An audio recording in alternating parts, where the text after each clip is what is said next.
ಅಖಿಲ ಕರ್ನಾಟಕ ಮಹಾನಾಯಕ ಜೈ ಭೀಮ್ ಬಳಗ ಕ್ರೀಡಾ ಮತ್ತು ಸಾಂಸ್ಕೃತಿಕ ಘಟಕ ಉಳ್ಳಾಲ ತಾಲೂಕು ಇದರ ವತಿಯಿಂದ ಮುಡಿಪು ಬಾಳೆಪುನಿಯ ರಾಜೀವ್ ಗಾಂಧಿ ಪಂಚಾಯತ್ ಮೈದಾನದಲ್ಲಿ ಇಂದು ಉದ್ಘಾಟನೆಗೊಳ್ಳಲಿರುವ ಲೀಗ್ ಕಮ್ ನಾಕೌಟ್ ಮಾದರಿಯ ರಾಜ್ಯ ಮಟ್ಟದ ಹೊನಲು ಬೆಳಕಿನ ಕ್ರೀಡಾಕೂಟದಲ್ಲಿ ಗಾಂಧಿ ಗ್ರಾಮ ಪುರಸ್ಕೃತ ಬಾಳೆಪುನಿ ಗ್ರಾಮ ಪಂಚಾಯಿತಿ ಸೇರಿದಂತೆ ವಿಧಾನ ಸಭಾಧ್ಯಕ್ಷರಿಗೆ ಹಾಗೂ ಅವರ 25 ವರ್ಷಗಳ ಕಾಲ ಆಪ್ತ ಸಹಾಯಕರಾಗಿ ವೃತ್ತಿಯನ್ನು ನಿಭಾಯಿಸಿದ ವಿಜಯ್ ಕುಮಾರ್ ಅವರಿಗೆ ಶ್ರೀ ಮಹಾನಾಯಕ ಜೈ ಭೀಮ್ ಪುರಸ್ಕಾರ ಪ್ರದಾನ ಮಾಡಲಾಗುತ್ತೆ.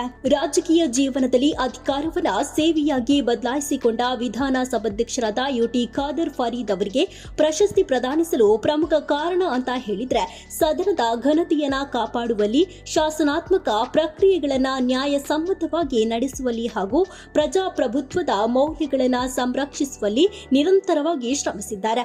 ವಿಧಾನ ಸಭಾಧ್ಯಕ್ಷರಾಗಿ ಪಕ್ಷಾತೀತ ನಿಲುವು, ಸಂವಿಧಾನ ಪರ ಗೌರವ ಮತ್ತು ಶಿಸ್ತಿನ ಅಧಿವೇಶನಗಳ ಮೂಲಕ ರಾಜ್ಯದ ಜನತೆಯ ವಿಶ್ವಾಸವನ್ನ ಗಳಿಸಿರುವುದಾಗಿದೆ. ಇನ್ನು ಬಾಳೆಪುನಿ ಗ್ರಾಮ ಪಂಚಾಯಿತಿ ಅಧ್ಯಕ್ಷರು ಹಾಗೂ ಸರ್ವ ಸದಸ್ಯರು, ಪಂಚಾಯಿತಿ ಅಭಿವೃದ್ಧಿ ಅಧಿಕಾರಿ ಹಾಗೂ ಸಿಬ್ಬಂದಿ ವರ್ಗ ಉಳ್ಳಾಲ ತಾಲೂಕಿನಲ್ಲೇ ಸಮಗ್ರ ಗ್ರಾಮೀಣ ಅಭಿವೃದ್ಧಿ, ಸ್ವಚ್ಛತೆ, ಪಾರದರ್ಶಕ ಆಡಳಿತ ಮತ್ತು ಜನಸಹಭಾಗಿತ್ವದ ಕಾರ್ಯಪದ್ಧತಿಯ ಮೂಲಕ ಮಾದರಿಯಾಗಿದೆ. ಅದಲ್ಲದೆ ಬಾಳೆಪುನಿ ಗ್ರಾಮ ಪಂಚಾಯತ್ ಗಾಂಧಿ ಗ್ರಾಮ ಪುರಸ್ಕಾರವನ್ನ ಸಾಧಿಸುವ ಮೂಲಕ ತಾಲೂಕಿನ ಹೆಗ್ಗಳಿಕೆಯನ್ನು ಮತ್ತಷ್ಟು ಹೆಚ್ಚಿಸಿತು.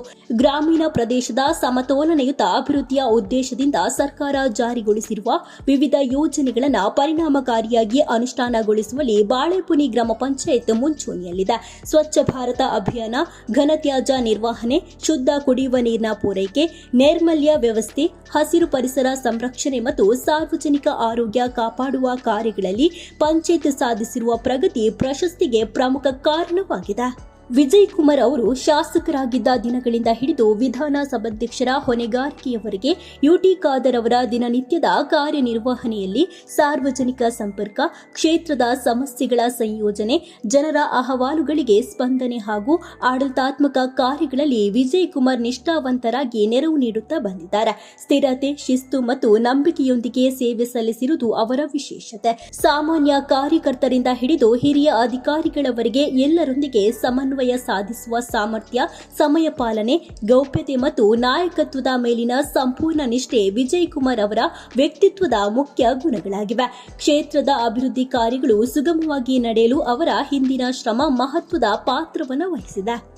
ಜನವರಿ 4ರಂದು ನಡೆಯುವ ಸರ್ವಧರ್ಮಗಳ ನಾಯಕರುಗಳ ಹಾಗೂ ರಾಜ್ಯ ಸರ್ಕಾರದ ಸಚಿವರುಗಳ ಉಪಸ್ಥಿತಿಯೊಂದಿಗೆ ನಡೆಯುವ ಬೃಹತ್ ಸಭಾ ಕಾರ್ಯಕ್ರಮದಲ್ಲಿ ಪುರಸ್ಕಾರವನ್ನು ಸಚಿವರುಗಳು ಪ್ರದಾನ ಮಾಡಲಿದ್ದಾರೆ.